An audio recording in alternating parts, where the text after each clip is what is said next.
Dejamos de ver la presentación. Ahí está. Ya, ahí se ve. Sí. Sí. Bueno, buenos días con todos y todas.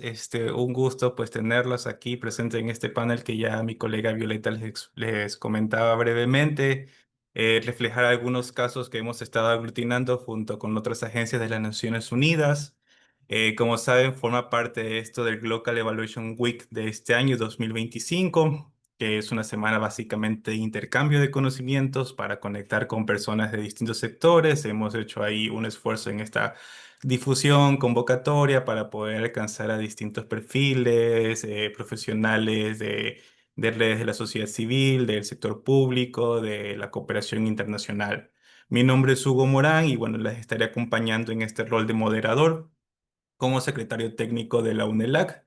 ¿Qué es la UNELAC? Pues es nada más que la Red de Naciones Unidas para la Evaluación en América Latina y el Caribe. También trabajo como analista de evaluación en ONU Mujeres de la Oficina Regional. Agradecemos también su presencia, tanto a las distintas instituciones que tenemos el día de hoy que nos acompañan. Vamos a conocer tres experiencias concretas que se han evaluado, que se han llevado a cabo pues, por estas distintas agencias que nos acompañan, ONU Mujeres, PMA, también del UNFPA, que más allá de estos ejercicios técnicos son historias de aprendizaje, ¿no? Diálogo con comunidades y generación de evidencia útil para la toma de decisiones. A través de estas presentaciones, pues queremos un poco enfatizar pues las metodologías innovadoras con narración indígena, indagación apreciativa o evaluaciones rápidas con enfoque digital, con proxies de Value for Money. ¿Cuál va a ser la dinámica? Pues tenemos al día de hoy pues tres panelistas, tendrán un aproximado de 10 a 12 minutos. Yo les estaré acompañando para llevar el tiempo que tienen y ahí les estaré avisando cuando les queden un minuto de su intervención. Agradecemos pues también a las panelistas que un poco tomen en cuenta en estos tiempos asignados. También les invito al público que nos acompañen, que puedan pues mientras ustedes estén escuchando a las expositoras, interactuar a través del chat con preguntas, comentarios, reflexiones que las podemos recoger al final de las tres presentaciones. Y ahora sí, pues para dar ya inicio les estaré ya avanzando con la diapositiva. Les mencionaba que esto está en el marco del trabajo de la hoja de ruta de UNELAC. El UNELAC pues es una red regional voluntaria basado pues en estos tres propósitos. Una es fortalecer la evaluación, en función de evaluación del sistema de Naciones Unidas a nivel de la región, promover y coordinar, colaborar sinergias entre las entidades de las Naciones Unidas y los socios implementadores. Y bueno, y esta tercera que es hacer actividades en conjuntas entre las agencias para hacer difusión de conocimiento, knowledge management. Entonces, en el marco de esta tercera arista nos estamos presentes el día de hoy. ¿Quiénes forman parte? Pues hasta el momento tenemos a 18 oficiales con el mandato de evaluación, de distribuirse entre las 10 entidades de Naciones Unidas que tienen presencia en la oficina, en la región. Bueno, ya un poco me adelantaba de las tres áreas de trabajo. La primera es fortalecer la evaluación. Principalmente el sistema de Naciones Unidas pues tiene una entidad que se llama el United Nations Country Team, que desarrollan pues evaluaciones del marco de cooperación de la oficina país. Entonces nosotros con nuestra experticia, con nuestro conocimiento, damos esta asistencia técnica a las evaluaciones del UN, United Nations Sustainable Development Cooperation Framework. Sorry, lo siento por las palabras, pero ¿y en qué específicamente? Términos de referencia, informes de inicio, borradores de evaluación y asesoramiento técnico de manera general. El área 2 pues capacidades nacionales de evaluación, más allá nos enfocamos bastante del trabajo coordinado, enfocado con el INSE o desarrollo de capacidades nacionales de evaluación en la región.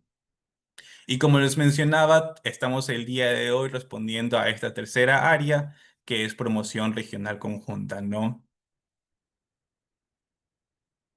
Pues ahora sí, con esta pequeña introducción de qué es un ELAC, porque estamos haciendo el día de hoy un poco la estructura de esta sesión, me da gusto presentar a Violeta Leiva, que bueno, es el chair de este espacio de UNELAC, también es el especialista regional de evaluación de ONU Mujeres. Violeta tiene más de 10 años de experiencia liderando evaluaciones en temas de género, cambio climático y migración. Posee 2 maestrías, domina 5 idiomas y ha brindado orientación estratégica en evaluación en más de 21 países. ¿Qué nos va a presentar pues el día de hoy? Pues es una evaluación rápida sobre enfoque sobre formación en línea en el contexto de América Latina y el Caribe, centrada en la efectividad e inclusión de herramientas digitales con especial atención a mujeres y grupos marginados. Adelante, Violeta, por favor. Muchas gracias, colega. Muchas gracias, Hugo, por la introducción. Podemos ya movernos a la primera slide. Para nosotros es muy importante presentar esta evaluación. ¿Por qué? Porque como sabemos de Naciones Unidas, mucho del trabajo que hacemos, y sobre todo después de la época de la pandemia, se volvió virtual. Y esto hizo que este fuera uno de los ejemplos que nos interesaba mostrar, ya que queríamos saber cómo podemos medir la eficacia de todo este apoyo que estamos dando en línea y que estamos haciendo a través de buscar maneras más eficientes para poder alcanzar nuestras metas en la región. Entonces, ¿qué se hizo? El objetivo principal fue mapear primero cuáles eran las áreas claves en las que nosotros estábamos trabajando como ONU Mujeres. Y después hicimos una separación, sobre todo focalizado en los criterios de efectividad y eficiencia. Aquí fue muy importante hacer una distinción de los tipos de modalidades de capacitación. Nos dimos cuenta que teníamos modalidades híbridas, o sea, semipresenciales, teníamos cursos virtuales y además estaban los cursos presenciales. Ver cuáles habían sido las buenas herramientas y las prácticas. Y después, de hecho, el reporte se enfocó mucho en recomendaciones y lecciones aprendidas para la implementación de futuros cursos. Bueno, los criterios, seguimos criterios tradicionales, normales a una evaluación, básicamente un enfoque geográfico, los tipos de modalidades, como les comentaba, las áreas temáticas en las que ONU Mujeres trabaja, además de una variedad de cuáles eran los participantes, con un enfoque sobre todo en la relación que tenía ONU Mujeres con los UNCT, que son las Oficinas País de Naciones Unidas.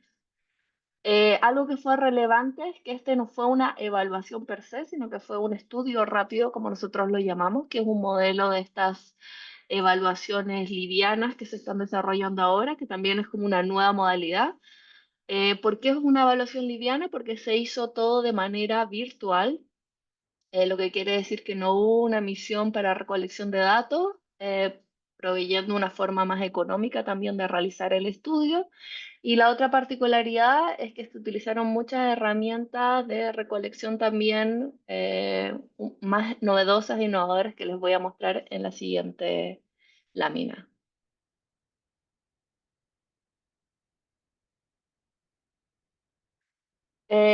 Aquí, bueno, dentro de la metodología de evaluación, que eran los que les quería adelantar, tenemos tres áreas. Tenemos el área de análisis de contenido para datos cualitativos, que fue muy relevante, como nosotros hicimos una extracción de temas recurrentes a través de entrevistas y grupos focales que se realizaron. Luego se hizo un Palio for Money, en cuales se utilizaron desde ONU Mujeres algunos proxies de cómo podíamos medir el valor de la inversión que se había hecho en esos cursos. Y para esto lo que hicimos fue que se definieron algunos costos unitarios.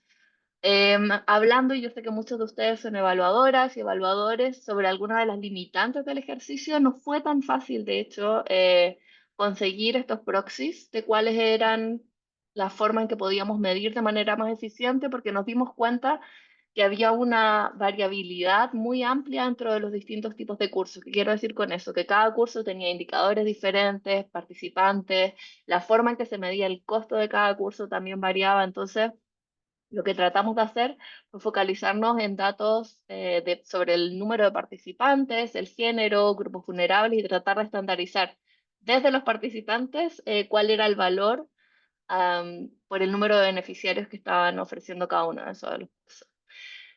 Bueno, para utilizarla con la triangulación de datos, en este caso se utilizó DEEP, que es una herramienta que lamentablemente ya no se encuentra disponible. Era una herramienta financiada en parte por ayuda del gobierno de Estados Unidos, pero existen, como saben, otras herramientas de análisis cualitativo y cuantitativo. Nosotros, además de ONU Mujeres, trabajamos mucho con Atlas TI y con En Vivo, que son las otras dos herramientas.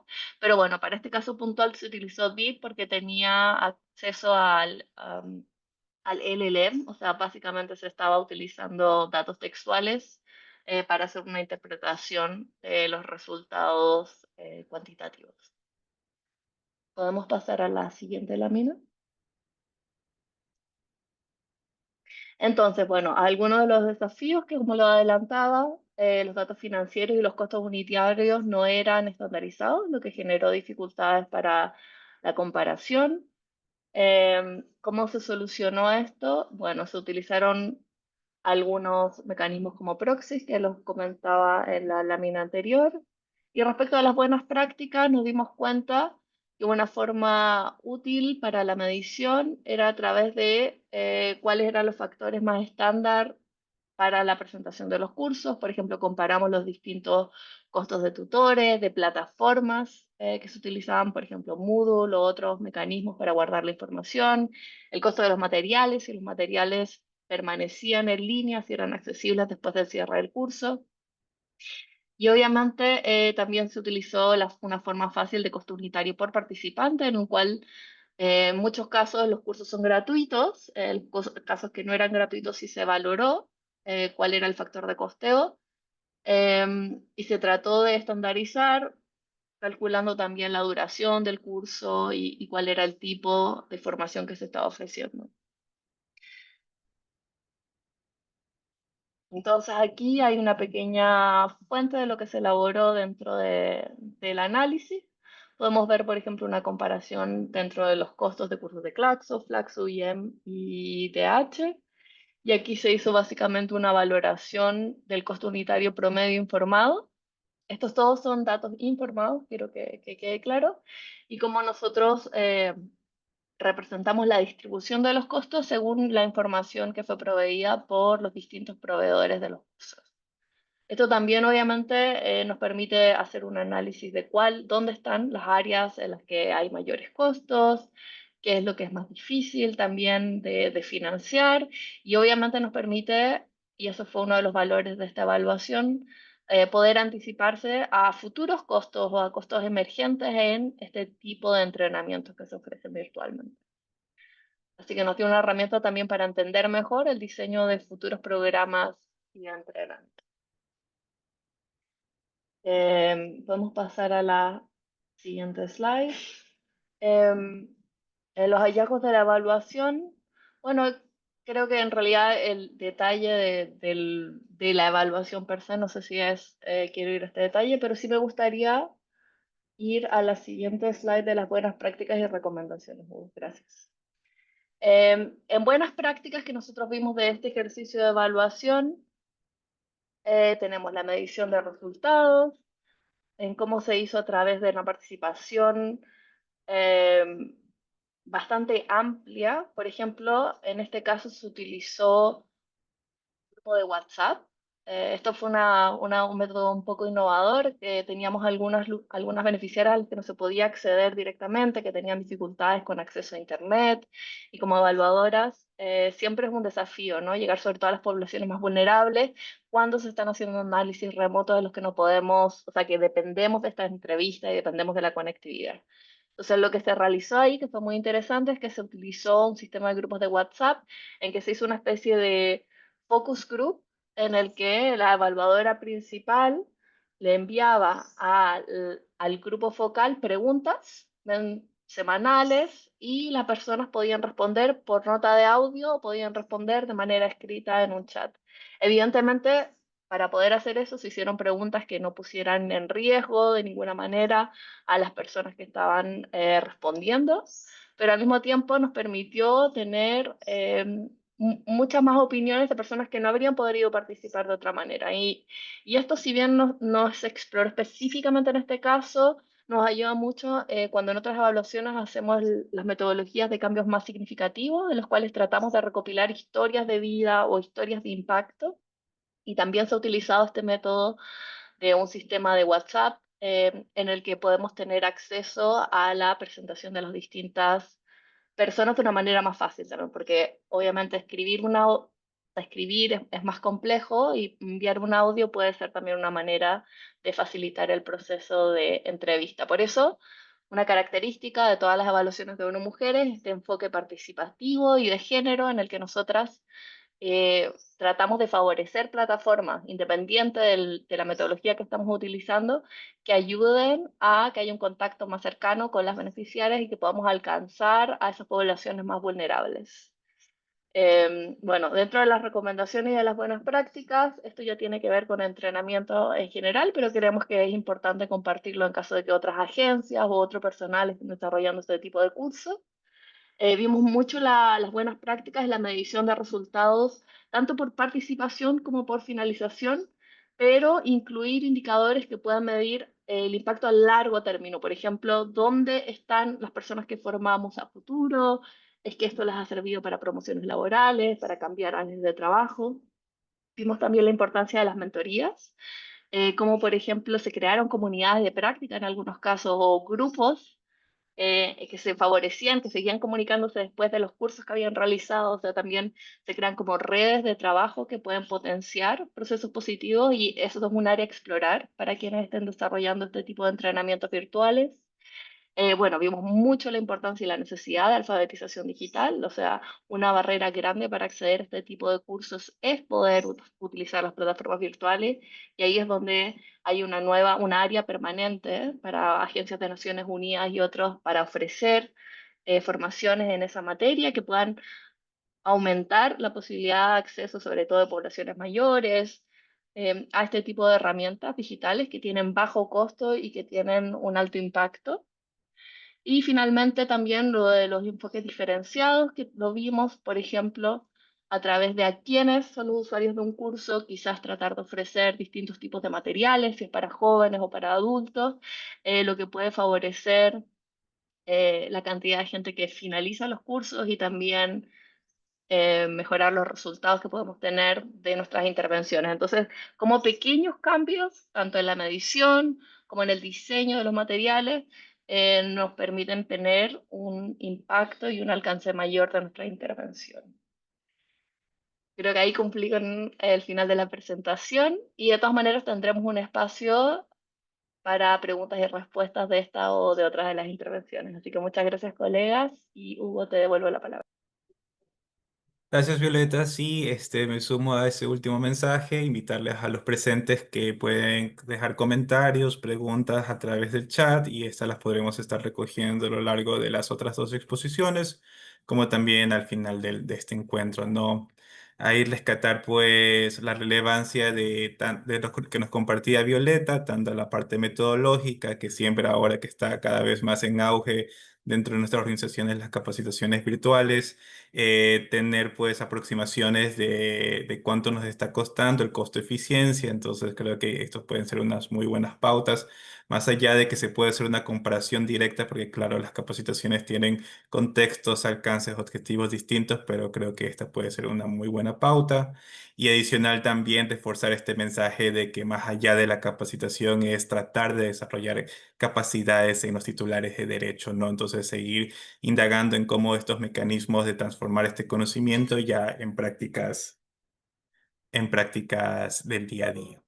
Entonces, con esto, pues voy a dar paso a las colegas de UNFPA, que en este caso nos va a estar acompañando Adriana Anacona. Adriana Anacona Muñoz es profesora de la Facultad de Educación de Pedagogía y de la Universidad del Valle. Adriana es una mujer indígena del pueblo Yanacuna, Colombia, doctora en Historia y Arte, magíster en Políticas Públicas y Sociología. Es miembro del Consejo Latinoamericano de Investigación para la Paz y de Claxo y forma parte del Grupo de Investigación en Educación Popular. Nos presentará un estudio regional en el marco de la evaluación global sobre el principio de no dejar a nadie atrás, con un enfoque indígena que incorpora metodologías culturalmente pertinentes y diálogos intergeneracionales. Por favor, Adriana. Buenos días con todas y todos. Para mí es un placer poder estar en este espacio, poder compartir, honrando este esfuerzo de encontrarnos para reflexionar sobre buenas prácticas y aprendizajes que hemos tenido Como decía Hugo, se trata de una evaluación, denominada una evaluación transformadora, con el principio de no dejar atrás, de no dejar a nadie atrás de UNPA en América Latina. Un trabajo, si quieres vas presentando las pantallas. La siguiente es un trabajo que se hizo el año pasado. Mi labor fue relacionada con poder aportar desde la perspectiva indígena. Se realizó la evaluación global y se situó un estudio de caso en 3 países, Costa Rica, Panamá y Perú.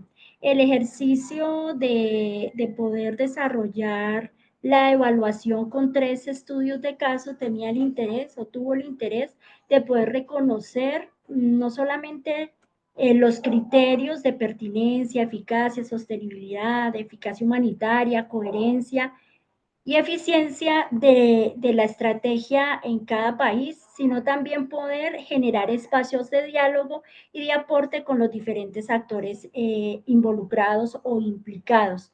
Yo me voy a referir en este caso a los sujetos o a las personas participantes, ¿vale? No soy partidaria de darle la noción ni de informantes, ni de población beneficiaria, sino de personas participantes. ¿Está bien? Entonces allí participaron 170 personas que constituyeron entrevistas y hubo diferentes grupos focales por cada país.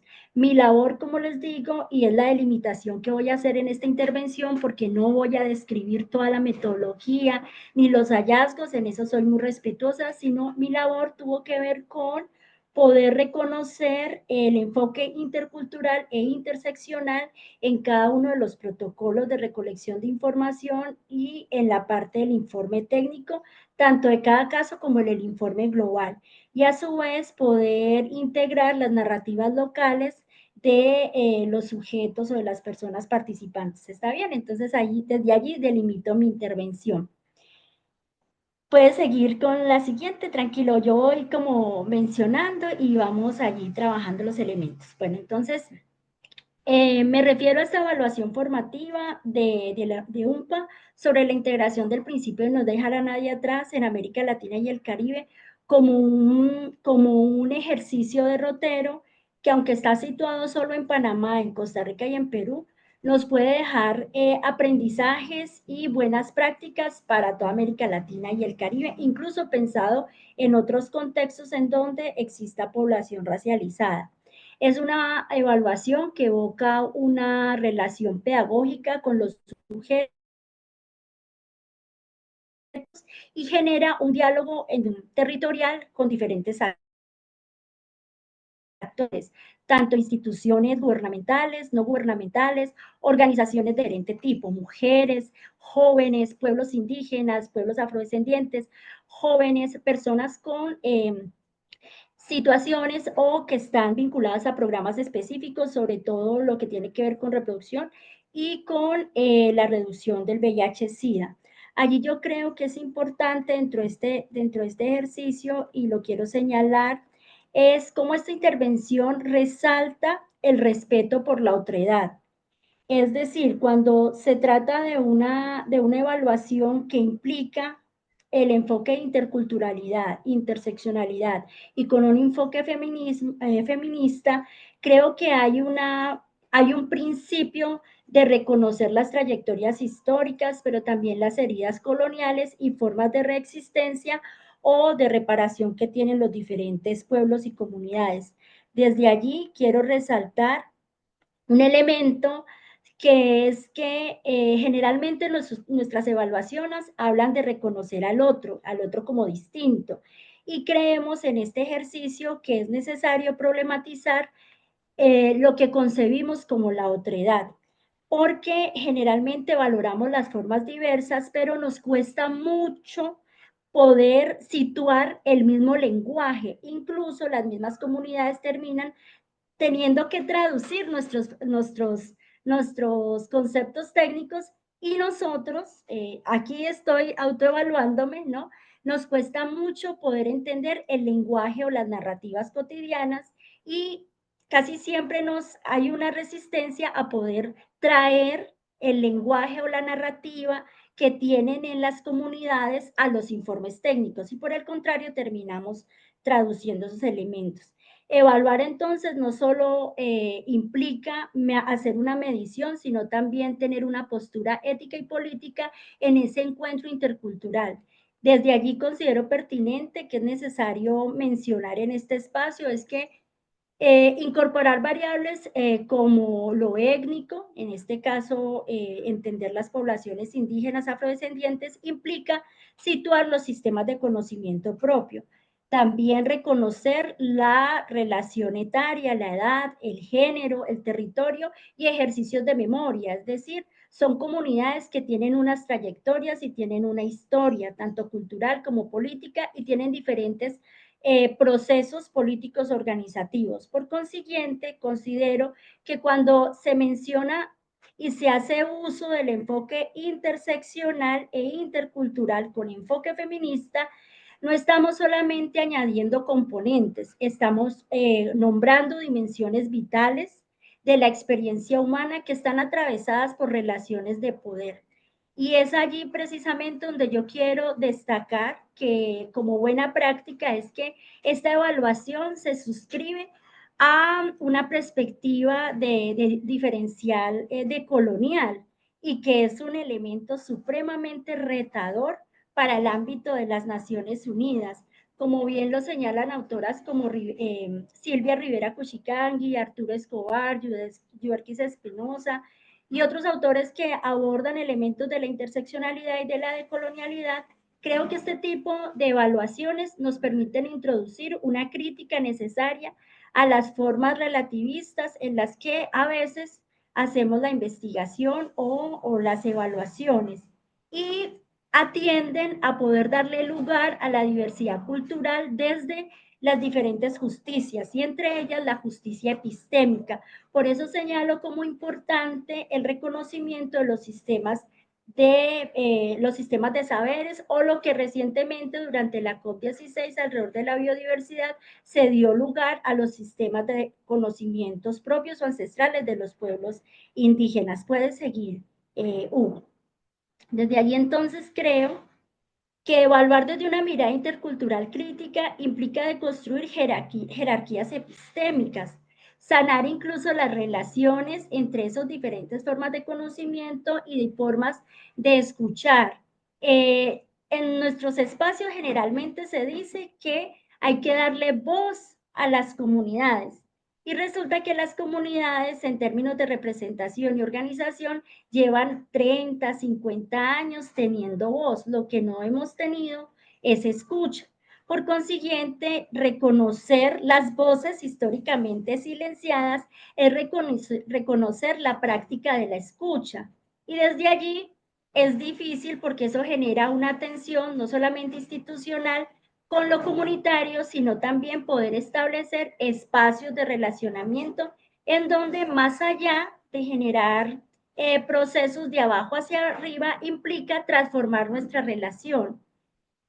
Aquí fue muy interesante este ejercicio porque lo que yo estoy refiriendo lo reafirmaron cuando quisimos hacer la validación de los resultados en unos grupos, en unos grupos poblacionales, jóvenes, población indígena, población afrodescendiente, mujeres, y cuando presentábamos allí precisamente las personas cuestionaban los vínculos en los que se construye no solamente la información de la evaluación o los subresultados, sino también lo que implican esos resultados para la toma de decisión y los ajustes que se hagan con esos resultados.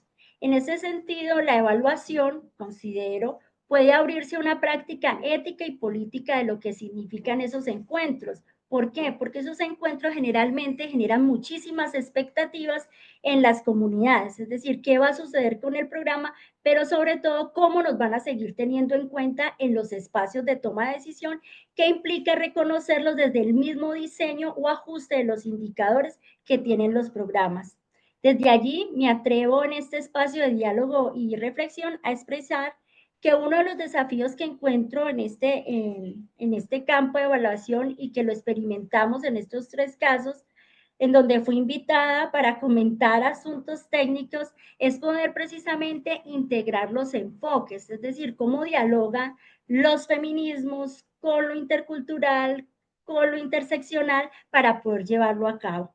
Creo que, digamos, además de pensar en el reconocimiento histórico de los sistemas de conocimiento propio de los pueblos indígenas, afrodescendientes y comunidades locales, creo que siempre tenemos el reto de cómo articulamos esos saberes ancestrales con las estrategias de desarrollo e inclusión fomentadas por el sistema de Naciones Unidas. Creo que va mucho más allá de decir que hacemos evaluaciones de abajo hacia arriba. Si quieres, vas siguiendo, Hugo, porque estoy convencida, puedes ir siguiendo, exacto, que pensar en evaluación, en procesos de evaluación con este tipo de enfoque interseccional como criterio estructurante, creo que, digamos, promueven una sostenibilidad porque interpela el apoyo externo y también la debilidad institucional local y sobre todo problemas que tenemos de forma estructural en América Latina, como es la confianza hacia las instituciones y también cómo logramos confiar en la capacidad de estas organizaciones y en sus procesos para acompañar de forma técnica. De hecho, muchos de los jóvenes, que me pareció fascinante escucharles, ellos decían, creemos que nosotros ya nos hemos formado y tenemos la capacidad técnica,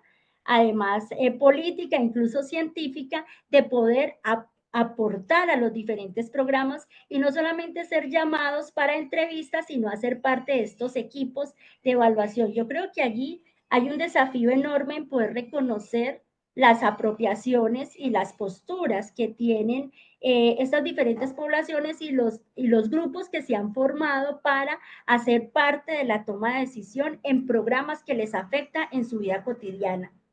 Desde allí resalto que una de las brechas que existe en estas formas de evaluar es el uso del lenguaje técnico y también el uso del lenguaje comunitario.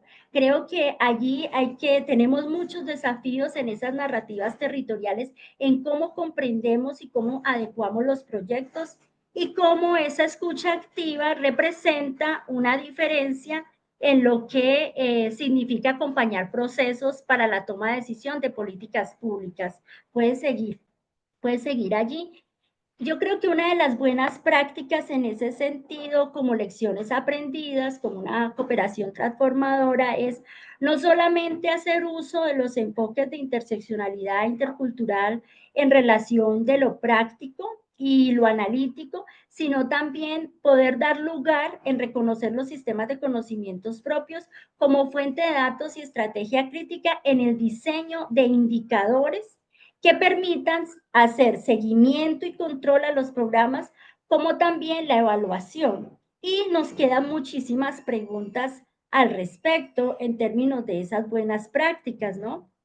Es decir, quién lo hace, quién decide, quién representa, quién evalúa, cómo se garantiza la diversidad, la formación sin sesgos, cómo se generan alianzas éticas con estas organizaciones comunitarias que participan dentro de los procesos.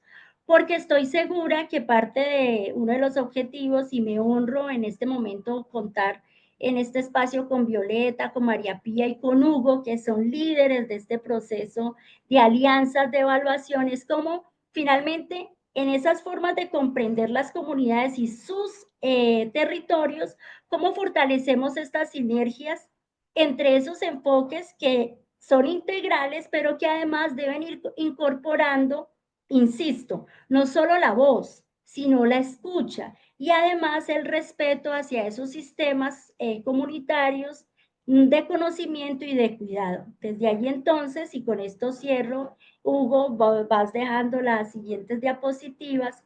Creo que en términos de desafío está la evaluación como un puente hacia la cooperación más humana e inclusiva y decolonial. En nuestro campo, porque yo soy evaluadora de políticas públicas, hay muchas resistencias y hay poca literatura en términos de lo decolonial, pero creo que aquí se hizo un ejercicio retador. Y destaco de la experiencia de UNPA en este ejercicio como referente, uno, el poder dialogar entre esos diferentes enfoques, que es muy denso, llevarlo al diseño de instrumentos, a la recolección de información, es decir, a los protocolos de recolección de información, y luego suscribirlo a la mirada analítica de presentación de hallazgos y de recomendaciones y lecciones aprendidas. Hay que destaco también como buenas prácticas y lección aprendida, la escucha activa de los diferentes actores, el reconocimiento y contraste de esas necesidades. Y yo lo digo de esta manera, Hugo, no sé cómo los demás asistentes a este espacio lo podrán entender, pero yo hablo de prácticas de sanar esas relaciones entre los saberes, en términos de una deuda de justicia epistémica que tenemos allí. Evaluar entonces también implica honrar esas formas de construir en los territorios y de construir juntos para de esa manera pues seguir promoviendo espacios de diálogo epistémico que permitan establecer esas alianzas estratégicas, no solamente entre Naciones Unidas, sino entre las organizaciones comunitarias y de poblaciones que hacen presencia en estos diferentes procesos para finalmente, como decía esta estrategia, no dejar a nadie atrás, ¿sí? Y llegar a los más rezagados. Eso era como en breve, yo sé que allí Yupanchari, que significa muchas gracias o gratitud. Gracias. Mil gracias, Adriana, por tu presentación, por tu tiempo, por compartir pues esta experiencia súper enriquecedora. Creo que el contraste es bastante rico con la primera presentación, que hablábamos bastante de cursos virtuales, de ver metodologías de costeo, y ahora pues lo que tú nos traes, esta mirada interseccional, intercultural, de siempre buscar este balance de los lenguajes técnicos con los lenguajes comunitarios o ancestrales, pues creo que nos da bastante riqueza el panel de hoy. Espero que también lo estén disfrutando nuestra audiencia. Me están llegando ahí algunos comentarios, algunas preguntas que les estaré pues yo facilitando al final. Igual sigo ahí animando, motivando a los que nos escuchan de seguir pues compartiendo, ya sea mi chat acá en el Zoom o también en el chat general. Y con ello, pues tenemos una presentación adicional del programa, del Programa Mundial de Alimentos, quien nos acompaña María Pía Cebrián. María Pía se juntó al PMA en el año 2019, es jefa de monitoreo y evaluación en Perú y desde el 2022 forma parte de la unidad regional. Ha ocupado roles de liderazgo tanto en el sector público como privado y el día de hoy pues nos va a compartir resultados de una evaluación del proyecto binacional de adaptación Colombia y Ecuador. Una experiencia que destaca también el uso de métodos participativos como indagación apreciativa y narración indígena. Adelante, Maripía. Muchas gracias, Hugo, por la presentación y buen día para todos. Es un placer para mí poder compartir con ustedes la experiencia del Programa Mundial de Alimentos aplicando la indagación apreciativa y la narración indígena en evaluación. También quiero aprovechar de agradecer a Warren Olding, que fue el líder del equipo de esta evaluación, que también se encuentra en la sala. Podemos pasar a la siguiente, por favor. Antes de comenzar, quisiera ponerles un poco en el contexto en el que surgió el proyecto. Las cuencas binacionales se extienden por la zona fronteriza de Colombia y Ecuador, y en estas cuencas están principalmente habitadas por comunidades indígenas Awá y comunidades afrodescendientes. Ambas poblaciones sufren los efectos del cambio climático que afectan negativamente sus medios de vida, su seguridad alimentaria y nutricional y su acceso a agua potable. Este proyecto fue un esfuerzo colaborativo entre el Programa Mundial de Alimentos, los gobiernos nacionales de Colombia y Ecuador, los gobiernos locales del ámbito de intervención y se implementó en asociación con las comunidades indígenas Awá y afrodescendientes. Este enfoque territorial y multicultural que tenía ya el proyecto nos exigió a nosotros un diseño de evaluación que fuera altamente participativo y respetuoso de las formas de conocimiento local. Para responder a esta necesidad, se optó por la indagación apreciativa. A diferencia de evaluaciones tradicionales que se enfocan en identificar problemas y brechas, la indagación apreciativa parte del reconocimiento de las fortalezas existentes y de los logros alcanzados por las comunidades. Esto permite construir una evaluación que no solamente documenta los efectos, sino que identifica posibilidades de crecimiento y sostenibilidad desde las propias comunidades. Hugo, estás en otra pantalla. ¿Podrías, la anterior, por favor, todavía? El slide anterior. Y bueno, detrás de la decisión de realizar esta evaluación, estábamos basados en dos criterios. Uno, en la inclusión de los actores locales y la construcción de una narrativa colectiva que integre tanto evidencia técnica como la visión también de los territorios awa y afrodescendientes. La evaluación adoptó un diseño mixto basado en la teoría, en la cual el equipo de evaluación reconstruyó la teoría de cambio y esta sirvió como un marco de análisis. Este ejercicio de reconstrucción sirvió para validar las hipótesis de intervención que tenía el proyecto y combinó este enfoque de una evaluación de desempeño convencional a través de revisión de documentos, datos disponibles, entrevistas con informantes clave, observación directa, con talleres de indagación apreciativa y narración indígena en las comunidades indígenas awa y afrodescendientes. Ahora sí, la siguiente, Hugo. La metodología de indagación apreciativa se aplicó a través de talleres en las comunidades y la narrativa indígena implicó diálogos bilaterales con ancianos, sanadores y sabios de la comunidad. La indagación apreciativa se divide en 4 fases. La primera fase es la fase de descubrir. Aquí se enfatizó en identificar lo que funcionó bien en el pasado dentro de los ámbitos de intervención del proyecto. Dada la estrecha vinculación que tienen estas comunidades con el territorio y el medio que los rodea, es muy espontáneo que emerjan las medidas de adaptación de las cuales se sienten ellos particularmente orgullosos y que presentan ya indicios de adaptación climática efectiva. Cada logro fue articulado con los factores que lo hicieron posible. Por ejemplo, los saberes ancestrales awa para proteger las fuentes de agua, o el conocimiento colectivo afrodescendiente relacionado con el cultivo, o la organización comunal para la defensa del territorio. Este ejercicio ayudó a validar la teoría de cambio y también generó un ambiente de confianza donde las personas participantes comprenden que la evaluación no busca contrastarse con la mirada externa, sino que reconoce sus aportes. Luego, durante los mismos talleres, pasan a la fase de soñar, donde se pide a las comunidades imaginar un futuro posible, las oportunidades que tienen.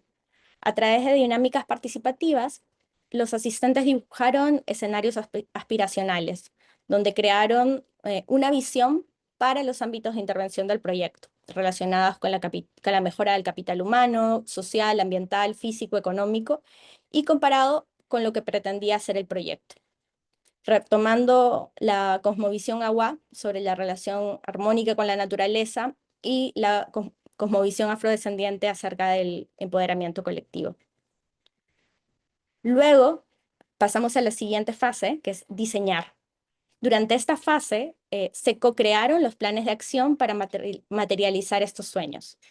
Se buscó compatibilizar o identificar en qué medida existía una compatibilidad o coherencia de lo que esperaban lograr las comunidades indígenas, awa y afrodescendientes con los ámbitos de intervención del proyecto, especialmente el plan de vida de la comunidad y lo que se esperaba lograr en los planes de adaptación locales. Finalmente se llegó a la última fase del destino, que se centró en la sostenibilidad de los cambios. Aquí lo que se buscaba era valorar el camino establecido y determinar si las mejores cosas que se habían logrado como comunidad indígena, awa o afrodescendiente se relacionaban directamente con las intervenciones del proyecto o si se relacionaban con otras influencias o dinámicas externas. Siguiente, por favor.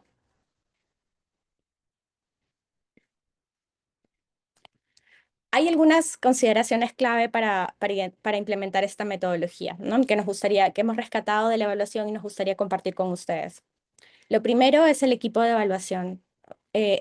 Nosotros buscamos que el equipo que realizase esta evaluación no fuera solamente un equipo con experiencia temática, sino que también tuviese experiencia aplicando las metodologías y que tuviera experiencia de trabajo con las comunidades. Este primer elemento era súper relevante, dado que los evaluadores debían poder respetar los protocolos tradicionales de consulta en las comunidades y comprender las dinámicas sociales y políticas que se encontraban en este ámbito de intervención. Esto es clave para poder asegurar el éxito de la evaluación. Lo siguiente fue el ajuste de los instrumentos y dinámicas para adecuarlos a las culturas orales y visuales. Esto implicó prescindir de cuestionarios extensos basados en textos, sustituirlos por dinámicas de dibujo, conversar con la población a lo largo del camino mientras estaban caminando a lo largo de una fuente de agua, de un río, o viendo los resultados del proyecto. Esto también debió ser validado y se tomó apoyo de las contrapartes locales, del equipo de proyecto a nivel local, para poder revisar también estas antes de ser aplicadas. Otro punto importantísimo, y esto, bueno, creo que es válido para todas las intervenciones, es valorar la logística, ¿no? Valorar el términos de seguridad del equipo de evaluación que se va a trasladar hasta estas comunidades. ¿Cómo se va a realizar el traslado? En este caso, tuvieron que trasladarse en avión, por tierra, por río, y es importante que todas estas consideraciones se tengan en cuenta dentro de la planificación. También valorar el uso de intérpretes cuando sea necesario y, por supuesto, cuidar cuáles van a ser las dinámicas locales en las que están entrando a recoger los datos. También es importante, y esto también es válido para todas las evaluaciones, poder generar un entorno habilitante. Esto es fundamental. Es importante poder considerar cómo se va a trasladar el equipo, poner los horarios de las dinámicas, si es que las personas que llegan al taller estén dentro de unos horarios que no les implique correr riesgos durante su traslado. Asegurar los costos de este traslado, la alimentación, cómo se va a realizar y, por ejemplo, el cuidado de niños. En el caso de esta evaluación, las comunidades ya se encuentran organizadas cuando tienen algún tipo de dinámica. Hay algunas personas que funjan como cocineros, hay otros que se encargan del cuidado de los niños. Entonces, si ya existen estas estructuras o estas dinámicas montadas, pues sumarnos a ellos y asegurar de que podamos realizarlo y tener las dinámicas de la mejor manera, asegurando este entorno para ellos. Otra consideración clave que también para dentro de la evaluación fue algo súper importante y fue un reto, es identificar quiénes eran estas voces legítimas dentro de la comunidad, no solamente para los talleres de indagación apreciativa, sino también para la narración indígena. Apoyarse en las contrapartes locales es el primer paso que podemos hacer, pues ellos son quienes están en contacto directo, diario con las comunidades y quienes pueden ayudarnos a identificar mejor quiénes son los sabios, los líderes jóvenes u otras contrapartes con las que nosotros necesitemos contactar. Y finalmente, esto es válido para, en general, siempre que se pueda, pero cuando estamos aplicando una metodología nueva, innovativa, es súper bueno y básico poder hacer el pilotaje de la herramienta. Si tenemos el tiempo complicado y muy justito y hay distancias muy largas que caminar, como fue en el caso de nuestra evaluación, el pilotaje se realizó durante la primera aplicación de la herramienta y luego el equipo pudo reservar un espacio después de esta primera aplicación para retroalimentar y para poder ajustar y poder continuar en el terreno recogiendo información. Siguiente, por favor. Y finalmente, ¿cuál es el valor agregado de usar este tipo de metodologías para la evaluación? La primera es la alta relevancia cultural. La indagación apreciativa permitió relevar aspiraciones y fortalezas que hubieran quedado invisibilizadas en una evaluación tradicional. Por ejemplo, la importancia de rituales comunitarios para garantizar fertilidad de la tierra, u otros que hubieran quedado de pronto como un detalle cultural, anecdótico, pero que se convirtieron en ejes de los planes de acción y en indicadores del éxito comunitario dentro de la evaluación. La narración indígena también permitió acceder a la cosmovisión nahuá y afrodescendientes, donde mediante mitos, prácticas tradicionales, canciones a las que les llaman arrullos, se pudo capturar las prácticas tradicionales, saberes ecológicos que contribuyen o que utilizan las comunidades para la conservación de sus ecosistemas. Además, la narración indígena también se utilizó como un elemento de triangulación de datos. Los relatos que podían proveer los ancianos o mayores conocedores sobre, por ejemplo, sequías históricas, pudieron vincularse con información que ya se tenía del territorio. Y estas narraciones también dieron profundidad a la teoría de cambio que el equipo ya había reconstruido y reforzaron la interpretación de los hallazgos técnicos. Finalmente tenemos una evaluación que se encuentra contextualizada con resultados que se encuentran alineados a los sueños o planes de vida o cosmovisión de las comunidades. Respecto a los resultados de la evaluación, podemos tener también a una evaluación que tiene a las comunidades participantes, como decía Adriana, como copropietarias de los hallazgos que tienen, porque ellos han ayudado a construir esta evaluación y además tenemos recomendaciones que van a tener mucha más pertinencia, sostenibilidad y coherencia territorial, debido a que provienen del trabajo con las mismas comunidades. Y creo que ahí me quedo. Muchas gracias, Hugo, te devuelvo la palabra.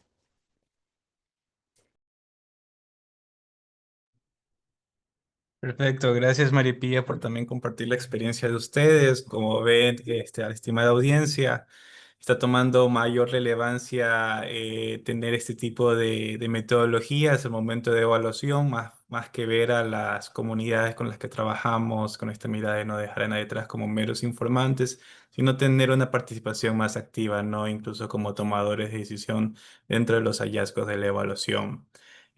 También les estaré siguiendo animando. Bueno, hemos alcanzado cerca de 70, más de 70 personas que han estado mostrando interés en escucharles, colegas, Violeta, Adriana, María Pía.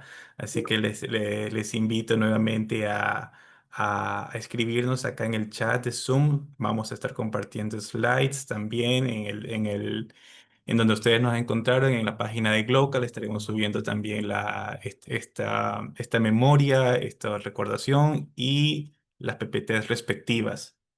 Mientras tanto, si es que alguien más se anima, pues yo tengo unas consultas para ustedes, expositoras. Entre ellas, las que me ha llegado ha sido quizás como en una pequeña cápsula, qué es lo que ustedes han aprendido dentro de estas evaluaciones y cuando les toca volver a hacer una similar a esta, por ejemplo, en el caso de ONU Mujeres respecto a los Rapid Assessment, que también eso parece pues también interesante, más allá que ahora estas dos últimas presentaciones se enfocaron en evaluación, pero la primera fue un Rapid Assessment y también enfocado a las capacitaciones virtuales. Entonces, en una próxima evaluación incluso, pero de capacitaciones virtuales, ¿qué recomendaciones pues tú tendrías o cuáles crees que serían los primeros pasos que tú tendrías cuidado para poder pues sacar al máximo los hallazgos de la evaluación? Entonces, si quieres, pues podemos arrancar contigo, Violeta, y ahí después seguimos ahí recopilando más preguntas. Gracias. Gracias, Hugo. Em, yo creo que lo que más aprendimos y algo que siempre se repite en evaluación es que la evaluación va a ser tan buena como los datos en los que está basado el análisis. Y creo que una de las grandes dificultades que nos enfrentamos es que no tenemos protocolos para la medición de impacto a largo término, sobre todo de este tipo de programas de entrenamiento, de fortalecimiento. Entonces, lo que se sugirió, que fue algo que después implementó nuestra unidad de gobernanza y participación política, fue comenzar a desarrollar encuestas que fueran complementadas o revisadas por el equipo de evaluación, que no fueran solo encuestas de satisfacción, sino que también incluyesen algunas preguntas, una mirada futura. Entonces, ¿cuál es la expectativa? La expectativa es que se nos dé una línea de base que nosotros en futuro ejercicio de evaluación podamos incorporar para tener una masa crítica, ¿no? De saber, bueno, antes de esta forma estábamos impactando a las personas participantes, como decía mi colega Adriana, y no, porque participantes a veces como que confunde como el que está las dos partes, pero bueno, las personas participantes receptoras de los cursos.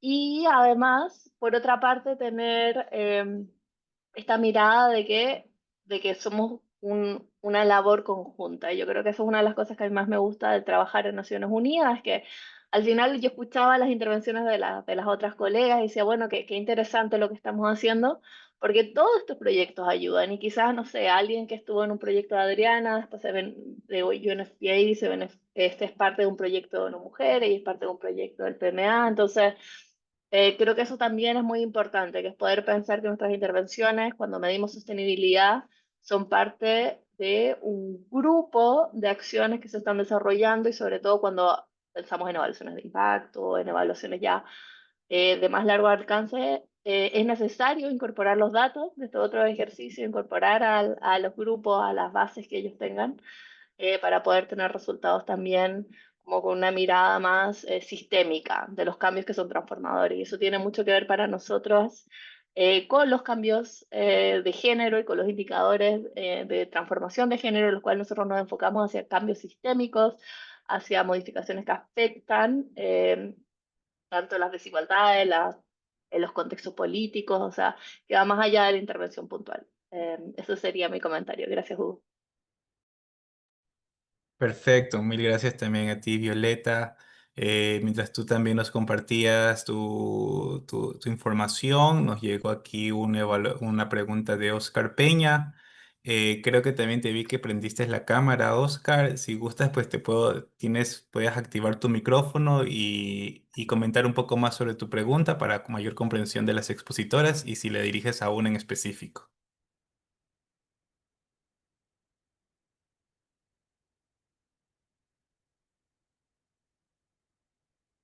Igual les puedo estar leyendo, colegas. De aquí Oscar nos compartía las evaluaciones, además necesarias, son muy interesantes en sus resultados. ¿Qué estrategias podrían ofrecer para que los hallazgos de evaluaciones sean incorporadas efectivamente en comunidades, en su actuar cotidiano, pero también en su accionar de mediano y largo plazo, planes de vida, entre otros, apropiación efectiva de los resultados de las evaluaciones? Creo que esta pregunta está más direccionada a ti, María Pía, por las palabras planes de vida, entonces, y también un poco más enfocada en el uso. Entonces, ¿qué recomendaciones nos podrías dar para que se puedan usar los hallazgos de esta evaluación? Muchas gracias, Hugo. Muchas gracias, Oscar, por la pregunta. Igual también dejo abierto el micro después para mis colegas si es que también tienen aportes relacionados con esto, ¿no? Es, es un reto la sostenibilidad de las intervenciones, ¿no? Y en este momento lo que nosotros buscábamos también con la evaluación era ver qué tan alineados se encontraban, porque el proyecto había buscado cambios, ¿no? Y adaptación, porque muchas veces ya las prácticas que tenían de adaptación al cambio climático las comunidades eran insuficientes. Entonces, hubo muchas medidas de adaptación que se implementaron junto con el proyecto y algo que queríamos y era para nosotros muy relevante conocer con la evaluación es si estas medidas se iban a seguir implementando después del proyecto o no. Entonces, la evaluación buscó recoger esto e identificar qué tan alineados se encontraban las medidas implementadas con los planes de vida para ver también en qué medida estas medidas eran sostenibles. Sin embargo, algo que también tenemos como parte de las evaluaciones es una planificación de acciones con las cuales básicamente se identifican acciones con las cuales se van a dar respuesta a las recomendaciones de la evaluación. Entonces, dentro de esto tenemos una evaluación que no termina con el documento de proyecto, sino que conlleva luego un plan, que esto ya viene fuera de la evaluación, ¿no? Pero es un plan de acción que tiene responsables, tiene tiempo y acciones precisas que se implementan. Muchas veces esto va más allá del alcance de la intervención que se realizó, porque en el caso de esta evaluación, por ejemplo, fue una evaluación final de proyecto. Sin embargo, nosotros le llamamos una respuesta a las recomendaciones, es un primer paso para poder continuar con la sostenibilidad del proyecto. Pero principalmente estos pasos, y esta es mi mirada, tiene que venir desde mucho antes de la evaluación, ¿no? Tiene que ser un trabajo desde el proyecto que se busque la sostenibilidad de los resultados. Y para eso es súper importante, sobre todo trabajando con comunidades, que esto se realice desde las propias comunidades, porque de lo contrario vamos a dejar cosas que van a dejar de utilizarse después de la intervención. Perfecto, perfecto. Me resuena mucho esto último que mencionas, Maripía, de que, claro, creo que es algo de los evaluadores, tratar de que el diseño del proyecto, pues se tomen ahí varias consideraciones para la realización de la evaluación, de que los hallazgos, pues, permitan ser sostenibles y que se permita esa apropiación de los distintos grupos de interés que tiene una intervención, ¿no? Gracias, Maripía, por tu respuesta. Tengo aquí otra pregunta para Adriana que bueno, va un poco en ese tono de recomendaciones, ¿no? ¿Qué desafíos enfrentaron al momento de integrar esta perspectiva indígena en todas las fases de evaluación, ¿no? Entonces, quizás, asimismo, en una próxima evaluación que se quiera, pues, incluir tanto participativamente como también en los hallazgos, dar esta mirada interseccional, pero focalizada a la comunidad indígena. Entonces, cuéntanos ahí, Adriana, un poco cómo tú verías abordaría esta pregunta. Cambio. Bueno, puedo juntar varios elementos teniendo en cuenta también lo anterior, ¿está bien? Entonces, agradezco frente a la pregunta y la intención. Quiero destacar tres cosas. Una es que, teniendo en cuenta la presentación de Violeta y de María Pía, yo creo que dentro del ejercicio que se hace, tiene mucha relevancia la conformación de los equipos con experiencia y que sean además de las mismas comunidades. Creo que eso garantiza espacios de encuentro, pero también seguir tramitando la confianza y la posibilidad de aprender a tomar decisiones juntos. Creo que eso es un elemento fundamental. Y allí, además de la pregunta que me están haciendo, Hugo, un poco también asociado con lo que Oscar planteaba, es que yo creo que en esa conformación de equipos puede pensarse ejercicios de gobernanza que no solamente es pública, sino que también es cultural. Y creo que dentro de esto podría generar no solamente confianza institucional, confianza entre las comunidades para cada una de las fases de las diferentes estrategias, sino también la posibilidad de generar sostenibilidad de lo que allí se plantea, porque puede haber mayor apropiación de lo que se define colaborativamente. Y otro elemento que considero a propósito de la pregunta que me acabas de hacer es que creo que hemos ganado muchísimo, no solamente en este espacio, sino en general los diferentes equipos, cómo estamos reconociendo y haciendo justicia epistémica alrededor de los sistemas de conocimientos propios, porque los sistemas de conocimientos ancestrales, lo veíamos con María Pía, ¿cierto? Tienen principios, filosofías, tienen formas de hacer ciencias, tanto desde el ámbito de lo social, también de la salud, de las ciencias básicas, donde está lo ambiental, y además tienen metodologías propias. Cuando ella decía, caminábamos, entonces un poco alrededor de esa caminar es que uno aprende en y con la cotidianidad. Y allí cierro un poquito la respuesta, ¿no? En términos de pensarnos los principios que están asociados a las comunidades, por ejemplo, yo que pertenezco a un pueblo indígena de carácter andino, Yanacuna, nosotros pensamos como principio de evaluación alrededor del tejido, el tejido como apuesta y principio en términos de conocimiento propio, es que un tejido puede desbaratarse cuantas veces sea necesario para darle la forma que tenemos. Entonces creo que es importante también retomar aprendizajes de las mismas comunidades y poderlo situar. Y desde allí un poco entender cuáles son los principios que nos facilitan las formas de trabajo. Para nosotros hay tres formas de trabajo. El AINI, que es querer aprender de todos, la MINGA, que es colaborar con todos, y la MITA, que es aprender por turnos. Y cerrando, creo también que hay un compromiso enorme pensando en los tres casos que nosotros tuvimos, Perú, con un contexto muy complejo, geopolítico, pero también histórico en torno a lo gubernamental, Panamá, que en este momento además sufre evidentemente la criminalización de muchos de sus líderes que están defendiendo apuestas de desarrollo distinto, y Costa Rica. Entonces yo sí creo, y con esto quiero señalar algo que es mi postura personal, no la de la evaluación, sino que lo digo, es que hay un compromiso enorme también en poder decir que es muy complejo hacer este tipo de evaluaciones, porque no solamente es tener mayor escucha y situar sistemas de conocimientos propios, sino también señalar la criminalización y la violencia que ocurre en estos territorios. No en vano, María Pía mencionaba las condiciones de seguridad de los equipos, pero no solamente es de los equipos, también de las comunidades, y cómo estos resultados pueden favorecer para que esas comunidades dejen de ser criminalizadas o señaladas en torno a un enfoque de desarrollo extractivista. Esto es mi postura con relación a la pregunta que me hacían. ¿Está bien?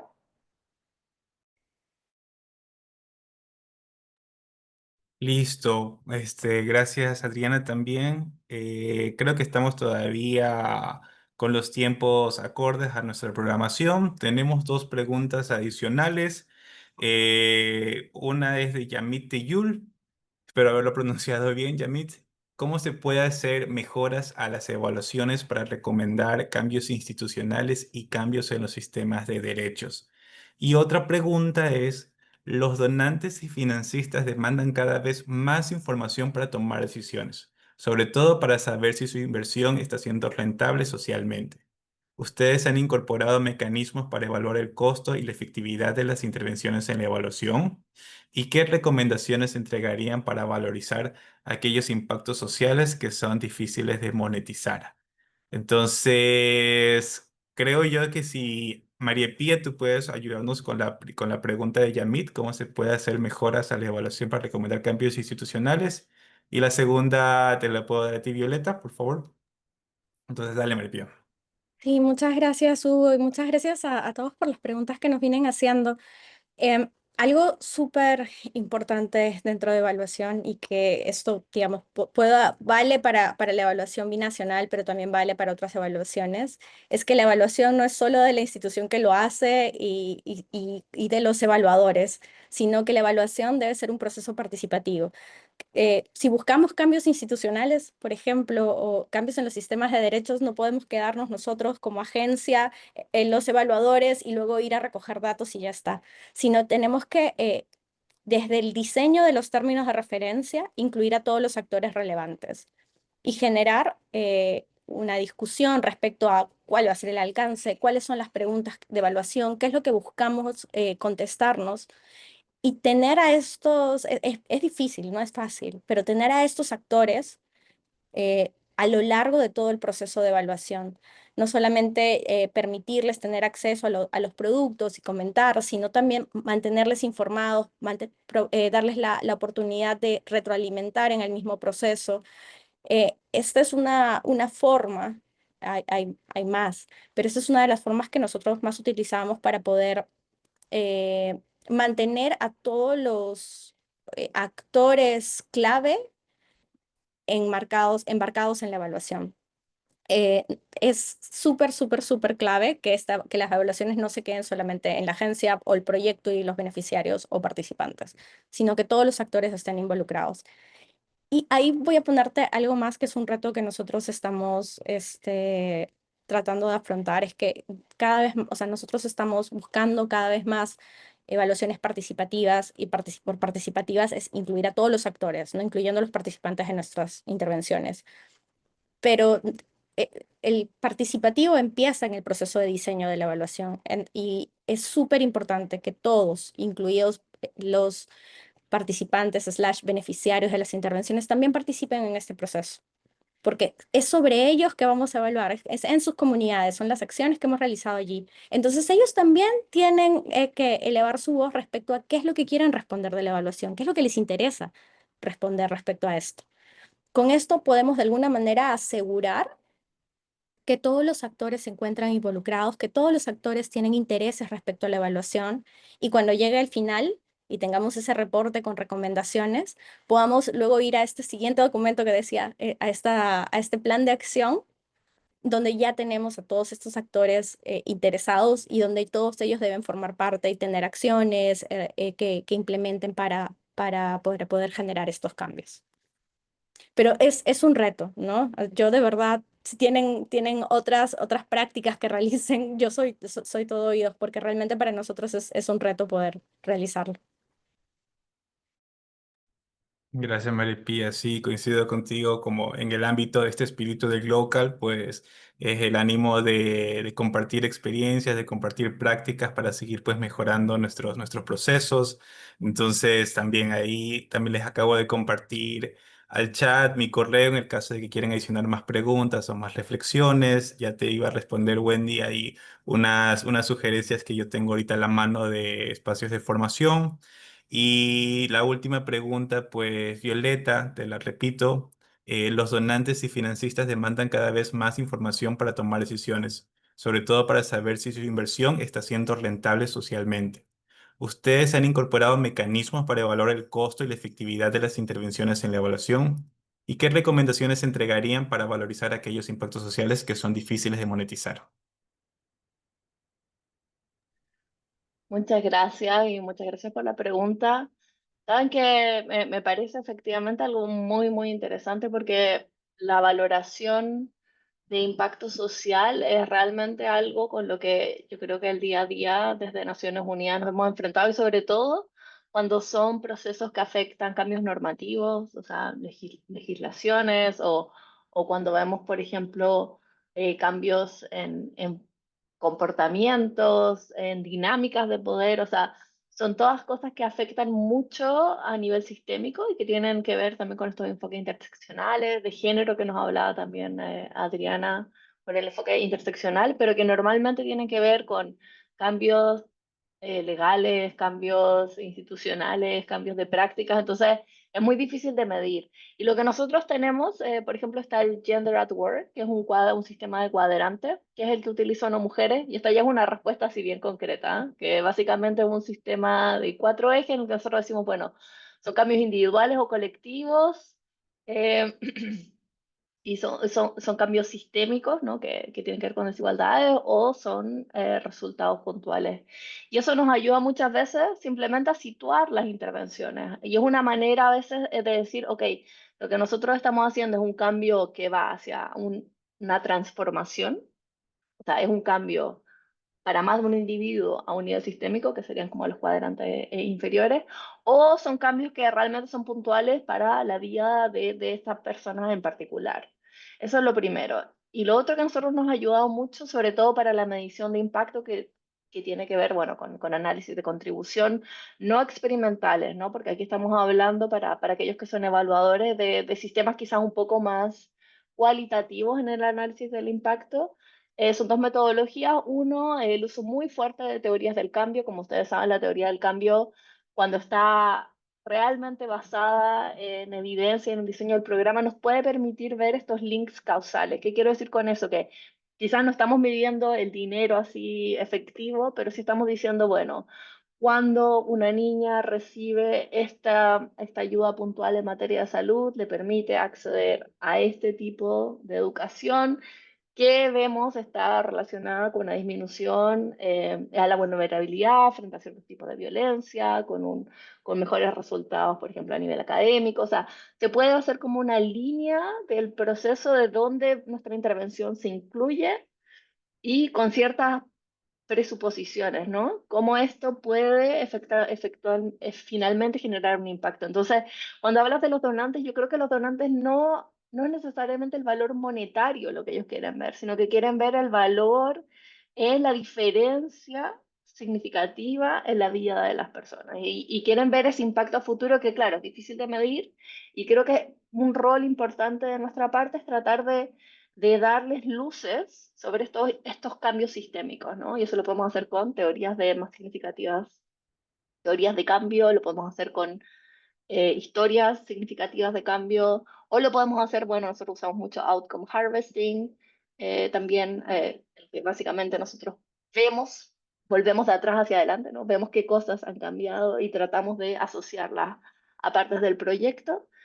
Y ese tipo de metodologías creo que son una manera como de valorizar lo no valorizable a través de datos cualitativos. Y bueno, obviamente en datos cuantitativos, como lo expliqué al principio de mi intervención, se pueden usar proxies cuando no tenemos todos los datos y tratamos de buscar, ¿no? Mecanismos que nos permitan homogeneizar ciertos estándares para después tener una comparación, porque yo creo que la agregación de datos también muchas veces ayuda al donante a ver el impacto de un programa más allá de la intervención puntual y poder compararlo, por ejemplo, con otras intervenciones. Eso de mi parte. De todas maneras, Hugo, si hay más preguntas, más cosas, quizás los podemos dejar, no sé, si quieres hacer un cierre, ya ir completando en el tiempo. Perfecto. Sí, gracias Violeta. Ahí he tratado de responder ahí algunas preguntas específicas de espacios, oportunidades de formación. Ahí compartí que desde ONU Mujeres tenemos un portal training.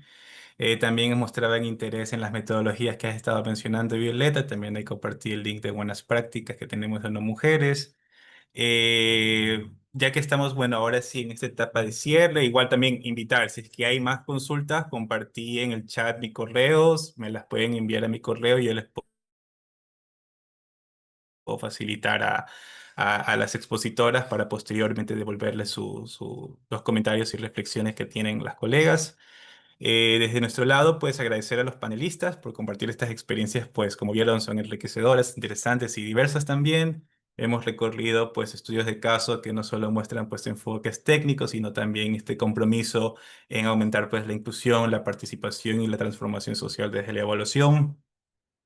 Para cerrar este panel, pues los mensajes claves que creo que más han resonado, pues es ver el espacio, ver la evaluación como un espacio de diálogo intercultural, incorporar cada vez más metodologías como integración apreciativa, seguir viendo herramientas para mejorar la interseccionalidad de distintos grupos etarios, comunidades con distintas etnias.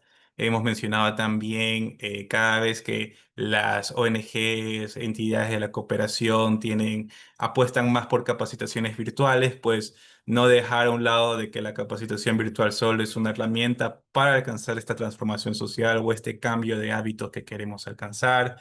Y claro, esta mirada participativa pues cada vez toma más relevancia al momento de evaluar, ¿no? De que no solo sean los evaluadores, los peritos, los que tienen el conocimiento, sino también, como decía Adriana, pues mediar entre el lenguaje técnico y el lenguaje comunitario, ¿no? Desde UNELAC reafirmamos nuestro compromiso de seguir con este aprendizaje colectivo, la innovación metodológica y impulsar evaluaciones que realmente pues mejoren la vida de las personas. Les agradezco a todos y a todas por acompañarnos el día de hoy, a nuestras participantes, a nuestros oyentes y seguir conectados pues en la agenda de Glocal, que bueno, también hay bastantes otros espacios en los que pueden seguir instruyéndose, formándose, poniéndose al día de cuáles son las herramientas de la coyuntura. Desde mi lado, pues me despido. Si gustan, pues se quedan unos segundos para tomarnos una foto grupal y ahí nos pueden ver en las redes de ONU Mujeres, de UNFPA, de PMA, que estaremos ahí compartiendo, ¿no?